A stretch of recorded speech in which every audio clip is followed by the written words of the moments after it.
Bueno, segunda parte de esta entrevista con Felipe Piña en su estudio, hablando a propósito de la publicación de La Voz del Gran Jefe, su biografía sobre San Martín. Felipe, otro tema muy interesante que planteas en el libro, que puede parecer un detalle, pero creo que no lo es el nombre que utiliza San Martín en una de las logias a las cuales pertenece, que es Arístides. Arístides. Y la importancia y cómo marca ese nombre, también otro de los hechos significativos. Arístides es un general ateniense que luego de Maratón se autoexcluye, ¿no?, de la gloria, digamos. Se va.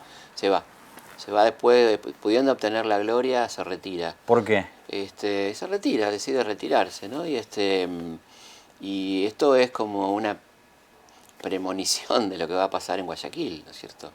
La elección de este nombre, ¿no? Que uno puede creer o no en las casualidades, causalidades, lo que sea, pero a todos los historiadores que han trabajado la vida de San Martín le llama mucho la atención esta elección, ¿no?, de Arístides.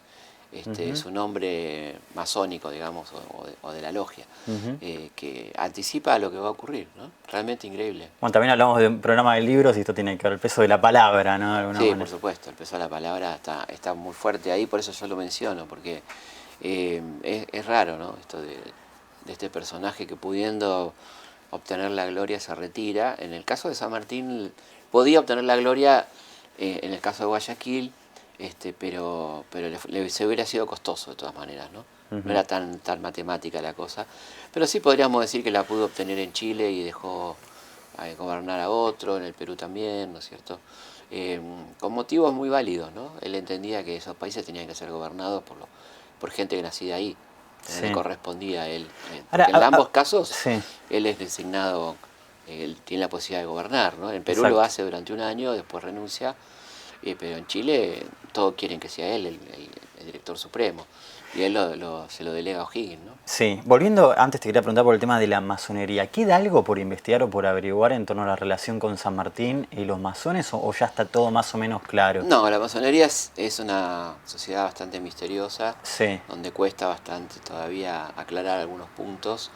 Hay discusiones muy serias en torno a si la logia Lautaro era masónica, o no era masónica, si tenía rituales masónicos, pero si realmente respondía a la masonería. y eso tiene consecuencias ideológicas también, Sí, obviamente. sí, todavía se discute. Él, cuando se le pregunta, en las ocasiones que se le pregunta, que son dos, una Sí, muy importante, la de General Miller, que es la única entrevista larga que da San Martín, que sí. la hace por escrito, él dice que no conviene hablar de ciertas cosas, ¿no? Como diría Luca Luca Prodan, Prodan. mejor no hablar de ciertas cosas, le dice a Miller, después se lo dice a su yerno, que le dice que le están preguntando por una historia que están escribiendo de él, pero dice algo muy interesante, mejor no hablemos de esto, pero sí puedo decir que la logia de Buenos Aires ha hecho un daño irreparable a la causa de la independencia argentina, ¿no? Wow. Con lo cual está hablando de los logistas con los que él rompe, Sí. que él es un masón, si aceptamos que fue masón, fuese un masón absolutamente desobediente, que hace lo que su conciencia le determina. Y por ejemplo, cuando la logia en el año 15 decide, con Alvear a la cabeza, entregar estas provincias a Gran Bretaña, Sí. él se opone y rompe la logia y abre una sucursal, digamos, de la Lautaro en Mendoza, completamente, para nada correspondiente con la de Buenos Aires, ¿no? Lo cual le trae muchos problemas, no le quieren financiar la campaña al Perú, empieza ya la enemistad esta que va a convertirlo en un personaje muy maltratado por la historia durante el siglo XIX. Así que, bueno, hay mucho todavía para trabajar en ese punto, sí. Sigue siendo... Algunas cosas siguen siendo oscuras todavía, ¿no? Hace poco hablé con el escritor colombiano William Ospina, que Sí. hizo una biografía sobre Bolívar, Sí, que muy es muy buena. interesante, y le preguntaba qué es lo que más le sorprendió como característica personal. Y me dijo la fuerza de voluntad, ¿no? De Bolívar. De Bolívar. ¿A Sí. vos qué es lo que más te sorprendió de San Sí, Martín? eso también está presente en San Martín, una fuerza de Sí. voluntad. Vos marcás varias cosas. Sí. Primero, el humanismo, ¿no? Yo creo que el humanismo, exactamente. Para mí la mejor definición rápida de San Martín en una sola palabra es un gran humanista, ¿no? Un tipo que, a pesar de ser un general que tiene que matar en combate y que todo eso, él dice que no le gusta matar, pero que es una guerra, ¿no? Pero él es un humanista en el sentido de que se ocupa mucho del otro, es muy empático, está muy atento al hombre, a la otra persona, le importa la humanidad, ¿no? El bienestar, el progreso de la humanidad. es un tipo casi como renacentista en un punto, ¿no? Estos hombres completos, Sí, totales, sí. de múltiples intereses, ¿viste? Esta cosa, en ese sentido digo que es un humanista, ¿no?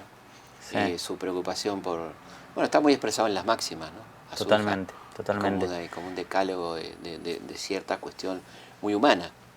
Es interesante porque una de las demostraciones de ese humanismo es cuando rescata la figura del soldado Cabral, Claro. que uno podría pensar que está el mito de que es un mito eso, Claro, ¿no? bueno, encima a mí me lo viven preguntando el mito de Cabral. Digo, no, No, es de verdad. mito no, lo dice San Martín en el parte de guerra. Él es el que instala, en todo caso, si quieren llamarlo El mito. mito. Claro, no es ningún mito. Él lo nombra y pide el ascenso y pide que cuiden a su familia, que se ocupen de los huérfanos, ¿no? Sí. Y ahí él es el que menciona el episodio y el que pone en boca de Cabral esta frase que seguramente habrá dicho, no tenemos por qué pensar que está mintiendo Muero San Martín. contento. Claro, muero contento, hemos batido al enemigo. Esto lo relata el propio San Martín, ¿no es cierto? Bien. Felipe, ¿pensás que sigue existiendo un poco este recelo que hubo con vos en ciertos medios académicos? Recién hacías referencia al tema del Ministerio de Sí, Educación. sí. Pero digo, ¿sentís que empieza a cambiar un poco lentamente eso? Hoy me contaba Naimir, que es una compañera Sí. del canal, que hay una página que es hay que dejar de robar 2 años con Felipe Piña o algo así, que Sí. está en internet, que es graciosa porque Sí, ponen son memes. amigos los chicos. Claro, por eso. Sí. La página es interesante porque te hablaba con los chicos que me hicieron una nota. La página hace referencia a muchos docentes y historiadores que usan mi material. Sin decirlo. Sin decirlo, ¿no? Roban con mi material. Entonces, de ahí viene la cosa. Me pareció muy simpático y está buenísimo el humor. No, yo creo que la cosa pasa, hay dos niveles, ¿no? Digamos, por un lado, mucha envidia. Por el tema del éxito, de las Por el ventas. éxito. Después hay una gran impericia en la crítica, porque la crítica está basada en no leer mis libros, o sea, descalifican sin leerlo, ¿entendés? Por ahí porque me ven en los medios, pero no leen mis libros y los descalifican de movida. Yo creo que si yo descalifico un libro tengo que leerlo por lo menos, y la verdad que tengo comprobado por las críticas y por los debates y por las cosas de las que se me acusa, digamos, de hacer historia anecdótica, cosa que yo no hago. Pongo anécdotas como ponen tantos otros, pero no Sí, es pero es verdad que no es lo central. No es lo central, mis libros están llenos de documentos, de fuentes, de citas. Así que en general es una crítica que viene de ahí, pero que tiene un fondo ideológico. En realidad no les molesta que esté en los medios, sino que esté en los medios diciendo lo que digo. Sí. Eso es lo que les molesta. Y yo estoy muy contento que sea así. O sea, y la verdad que no lo hago contra ellos. Sinceramente hago lo que creo que tengo que hacer. No, por suerte no caigo en la tentación de responder o de actuar o de exagerar situaciones para responder a mis críticos, porque sería muy triste, ¿no? Digamos, si una persona se dedica a eso es porque no tiene nada que hacer. Sí. Yo tengo y te vas de tu eje, además, que lo que Sí, te claro, interesa. te vas de tu eje y te marcan ellos el eje, ¿no? Claro. Terminás respondiendo a un menú que te imponen otros.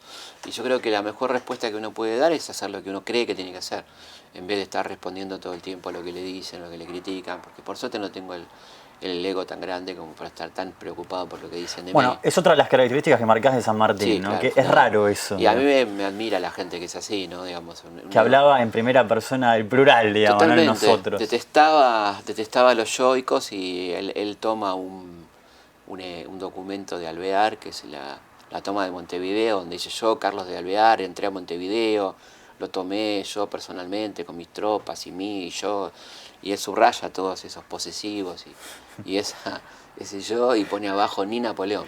San Martín comenta, ¿no? Ni Napoleón, o sea, es tremendo, ¿no? Así, 2 palabras, ni Napoleón. Ni Napoleón, o sea, ni Napoleón es tanto como este pibe, su gran enemigo, por otro lado, Alvear.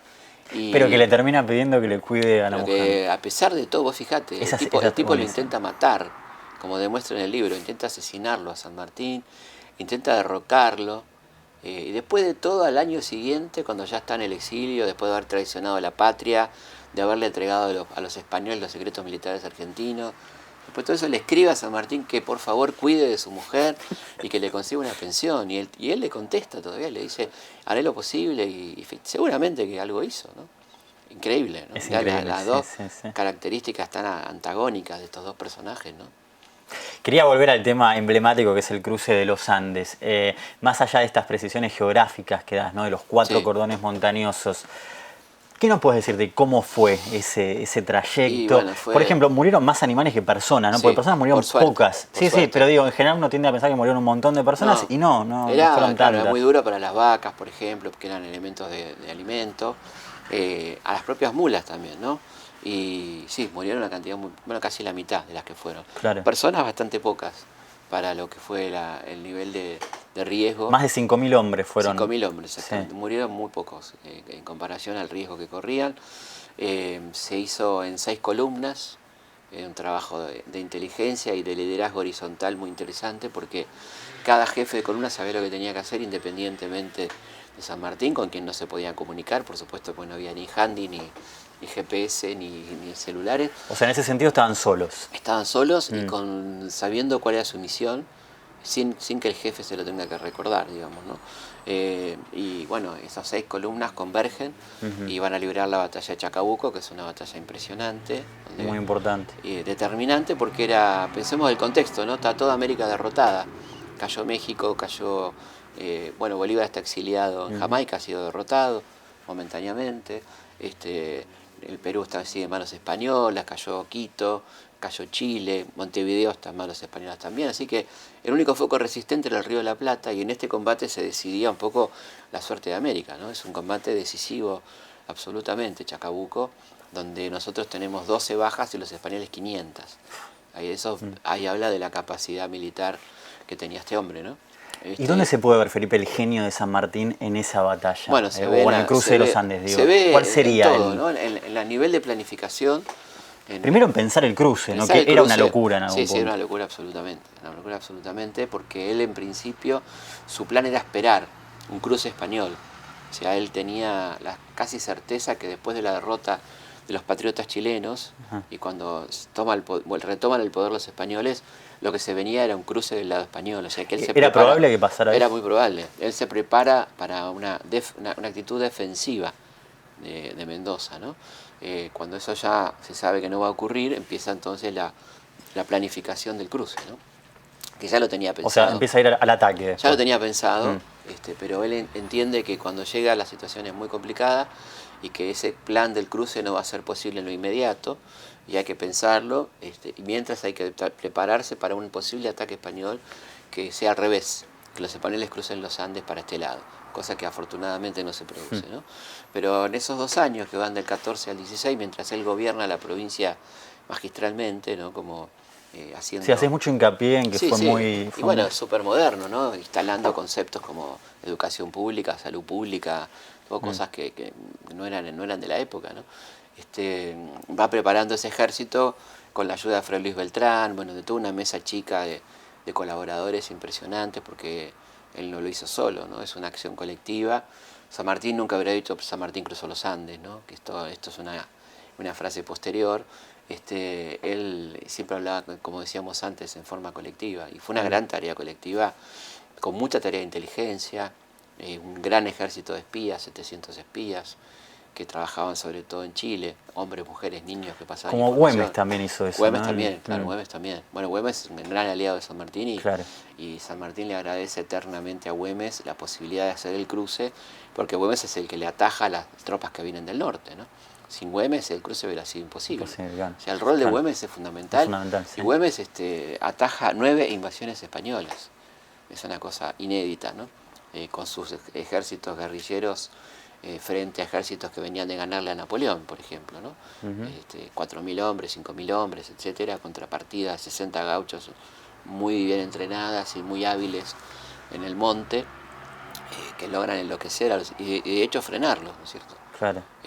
Un patriota también muy olvidado, ¿no? Sí. Poco reconocido, salvo en Salta, ¿no? Inclusive uno podría pensar por el revisionismo histórico, poco, sí, ¿no? Sí. Podría haber sido más también. Sí, por supuesto, yo creo que sí. Eso es bastante curioso. Sí, Güemes es una persona que merece estar ahí en el top 5, ¿no? Sin duda. Sí. Felipe, aprovechando estamos en tu estudio y que vemos libros a montones. A nivel literario, porque se te conoce menos esa faceta de tus intereses literarios, ¿cuáles son los libros que te marcaron de literatura? Puede tener que ver con la historia, por supuesto. ¿No? Yo me acuerdo de cosas como El Séptimo Círculo, la colección de policiales que fue tan abrecabezas, Muchas generaciones inclusive, Sí, ¿no? Se bueno, repite. toda la colección Robin Hood primero, ¿no? Las primeras lecturas. Ahí vi algún libro. Sí, Sí. la colección Robin Hood, que era maravillosa porque en las escuelas había bibliotecas escolares que nos obligaban a leer un libro por fin de semana, con lo cual los lunes teníamos 2 horas donde habíamos leído 30 libros, porque cada uno contaba 5 semanas en globo, Llamado de la selva, Jack London, qué sé yo. Y leías por los demás. Y leías por los demás, se te enteraba y por ahí lo que te contaba te daban ganas de leer otro libro. Y la lectura era algo que era totalmente compatible con el fútbol, no es que el que leía no jugaba a la pelota, qué sé yo. O sea, los pibes leían, jugaban a la pelota, o sea, era otro mundo, ¿no? No estaba la tele era donde yo vivía en Azul, y en otros lugares que viví, la tele empezaba a las 5 de la tarde. Así que no era como ahora que tenés. Y 2 canales tenían. 2 canales, así que mucha calle. Y la lectura era una parte absolutamente normal de cualquier pibe, ¿no? Claro. Y después, bueno, ya más grande me empecé a interesar por la literatura latinoamericana. Claro. Me gustó mucho Scorza, Manuel Scorza, Redoble por Rancas, Sí. toda esa saga de Garabombo y todo eso. Y obviamente nuestros dos máximos próceres, que son Borges y Cortázar, ¿no? Que me encantan.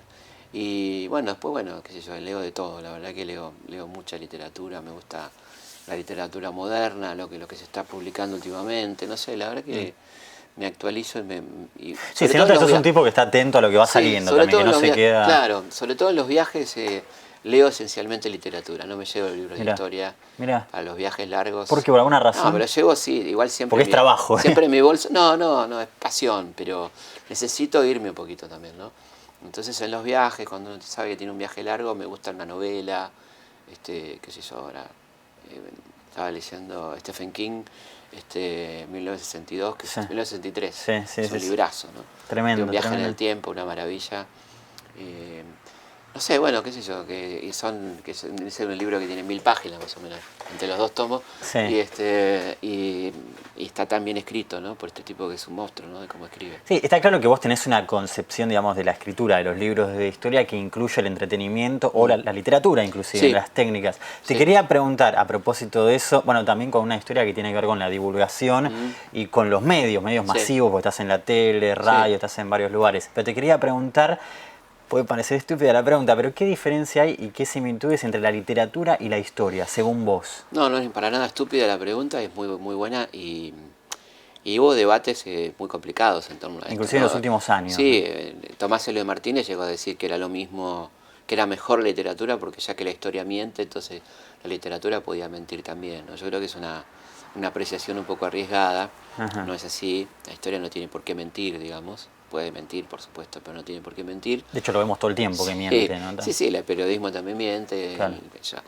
Pero bueno, defendiendo ese lugar sacrosanto de un escritor de ficción, que yo no creo que sea sacrosanto, es un lugar, qué sé yo, ¿no? Sí.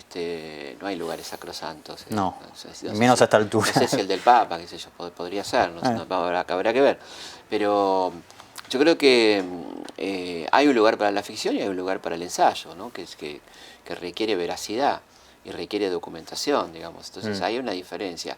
Ahora, yo creo que uno perfectamente se puede permitir, y como yo me permito en mis libros, cierto vuelo literario en algún momento, de permitirme ubicar al lector en una geografía, en un espacio, poder describir, sin mentir nada, sin agregar nada, pero poder darle un poco de vuelo, ¿no? Sí, sin cambiar nada, ¿no? Creo que el límite es cambiar algo o poner en boca de alguien algo, una cosa que no dijo, va por ahí, ¿no? O cómo lo contás, ¿no?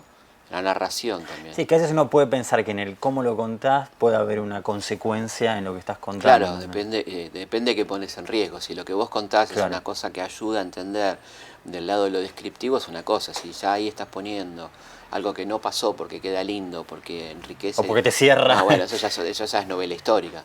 Claro. Eso es otro género, digamos, ¿no? Claro. Esto me parece que es otra cosa.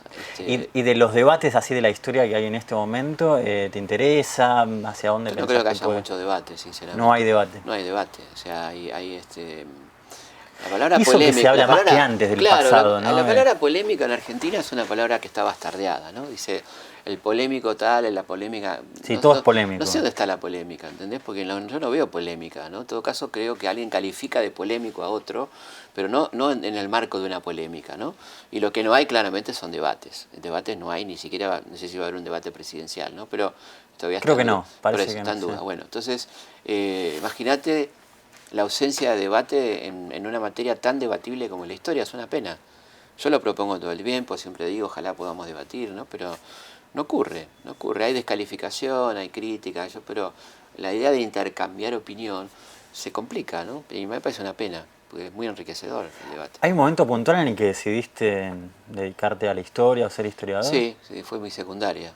Mi Mirá secundaria, qué paradoja, ¿no? Porque sí, bueno, por un lado, paradojalmente, porque tenía una pésima profesora, que era malísima en historia y nos aburríamos y era muy reaccionaria. y quisiste arreglar Y en eso. un momento, claro, por reacción, empezamos a leer con otros compañeros para contestarle. Y ahí me di cuenta qué linda que era la historia, qué interesante.